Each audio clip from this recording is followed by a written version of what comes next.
Hello and welcome back to Robinsunne Art Studio. My name is Robinsunne. Please do like, comment, subscribe, and share this video if you like this video. So today is Monday. We are talking about stitching, which I love to do. It's very fun. So here's the thing. I was making those videos. Nope, things will fall if I try to show you. Remember I made one in blue out of this herringbone stitch. See? Herringbone. And I made one in yellow that had a bunch of mixed stitches, and I made one kind of reds and oranges.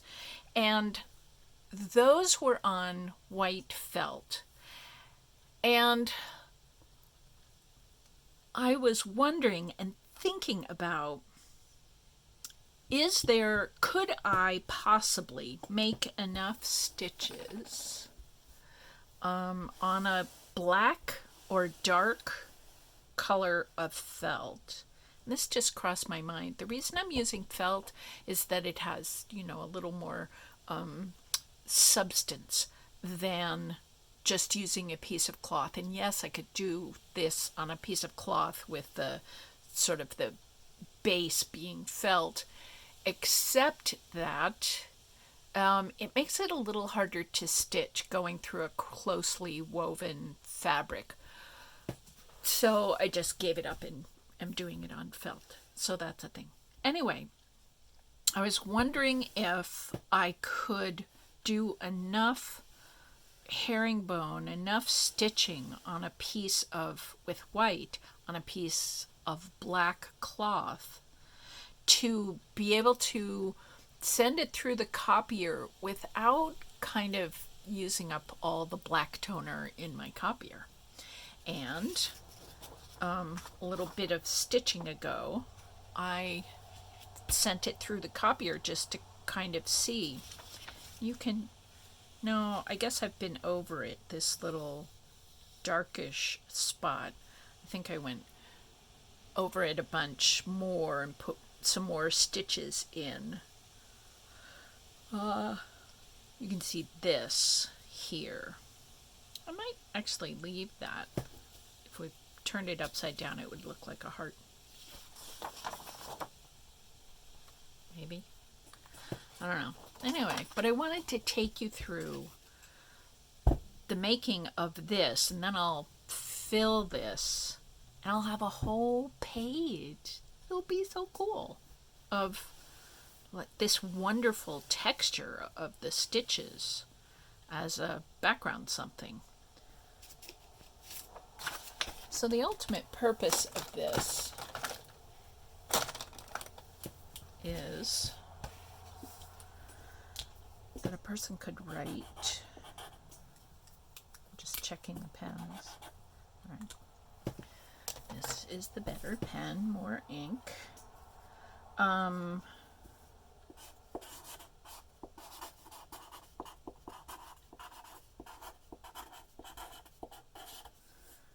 Yeah, so you can see some, but then when we get to these dark places, the pen doesn't work.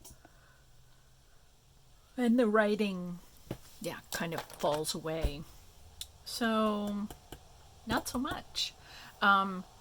It would have to be, the writing would have to be here.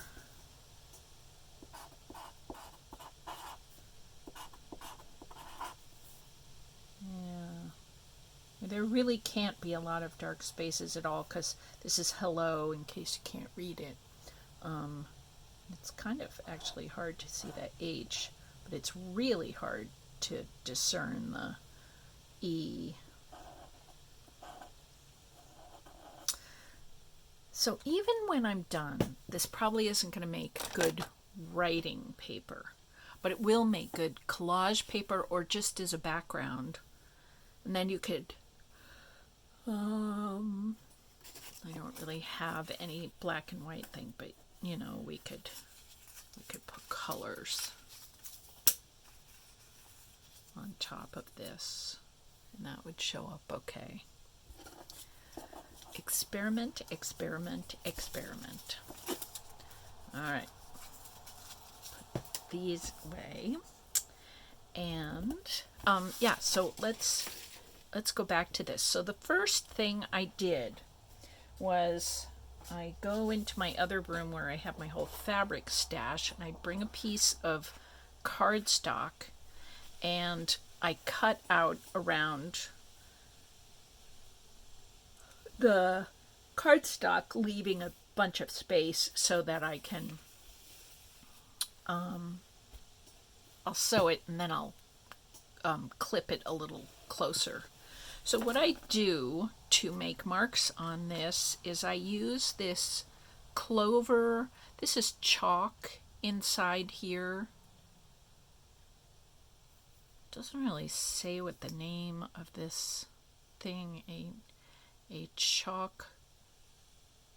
Oh, Choco liner. C-H-A-C-O. Choco. Like chalk. Liner. L-I-N-E-R. And right here, I don't know if you can hear that, there's a little, like a pizza cutter wheel, a wheel that has little crenellations in it. And it helps to sort of break up the chalk and draw this line.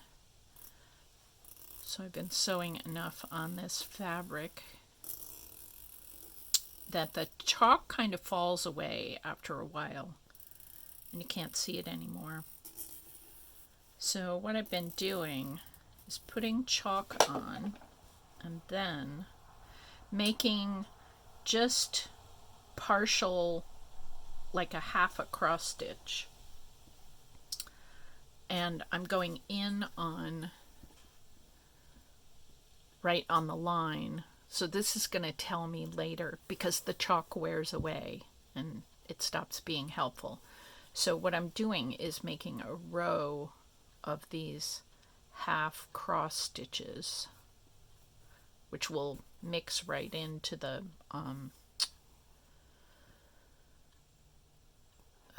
herringbone, this herringbone. This is not being an easy needle. I've got, by the way, 3 strands of embroidery floss in here. I think if a person wanted to make texture on a piece of felt, so you could either use it in some piece of embroidery that you're doing, or play with photocopies like I'm doing. A person could use skeins of floss, or there's nothing saying you can't just use regular thread. And I don't know if you're anything like me, but so this is in the corner, right? This came right up to the corner. Come closer so I can see you. And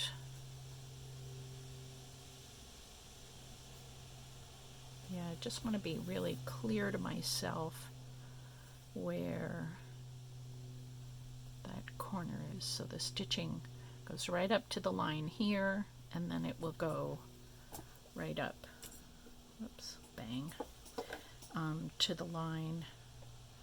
I'll stitch in, making me this row of cross stitches again, half cross stitches.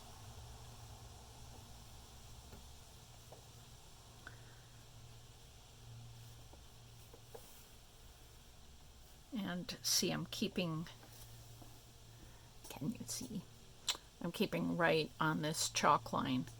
Now, I actually also have in my little drawer a piece of regular white chalk, which is fine, and you can kind of use the edge, but see, it makes a much thicker mark, so it's kind of worth getting one of these Clover Choco Well, this is made, it's called clover, which I think of as sort of a Northwest European word, but it says Japan, so it comes from Japan. Like when I buy pens and they're Sakura pens, I think, yeah, they come from Japan. But when I buy something that says clover, I would have guessed that this was a European company, but it's not.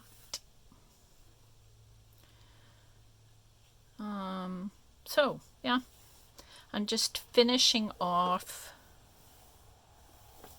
the outline here so that I can stop worrying about where the chalk lines are. And then I will, today with you, do a little bit of the herringbone stitch again, just to be clear on what I'm doing and what you think I'm doing. And then I'll finish it off camera and print off a couple copies and see how it is to play with. It just shot through my head. This might make really fun origami paper. Like you could make little, I don't know, baskets or boxes or, yeah, little animals, all kinds of stuff out of this. If a person copied it onto regular copier paper, as long as you kept the square pretty big, made a pretty big animal. Copier paper doesn't fold into tiny pieces all that well. Now again, I'm keeping on where the lines are, making really sure where I'm sewing so that I have, like I have down here, a nice clean edge. And I've also noticed that this gets a little wonky to my eye, this sort of bending out here and in here. And what I've found is that just comes from pulling the fabric, and that I can, pull it back into line and get that line pretty straight. So I'll have to do that again before I copy it. So this is a herringbone stitch. Again, just so I think I'm showing you what you think you're seeing.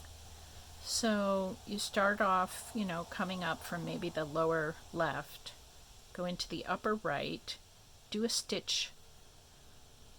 I'm right-handed, so I'm sort of working left. If you're left-handed, you'd start over here and work right to go left. Yeah, it's really complicated. It's not once you do it, but anyway. So lower left to upper right, go down and come back up at the upper left and come down to the lower right. Now, if I brought the stitch back here and stopped it, you'd have a nice cross stitch. Well, a little rectangular, not square like a perfect cross stitch. But then I'd have to sort of start again to make the next stitch. And the thing that's cool about herringbone is you go down and come back up again. Let me bring that closer.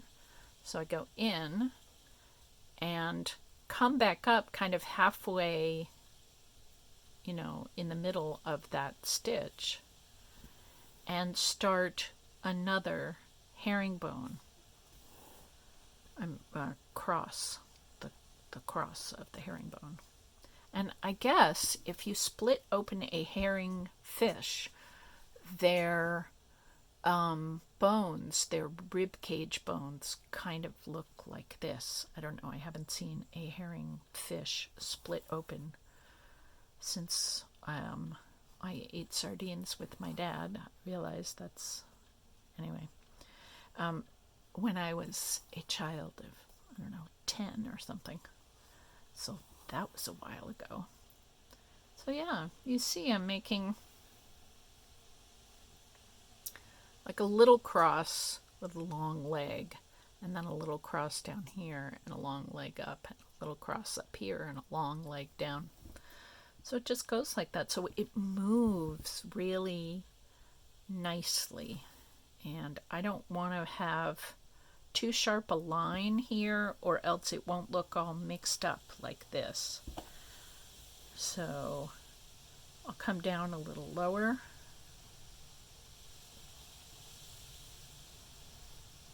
And come up a little higher, maybe go on the diagonal a bit. And start up a little, because I want these lines to be kind of wiggly, so that I don't get,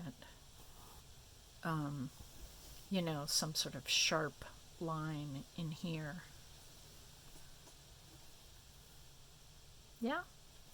So happy herringbone stitching to you. This is really fun.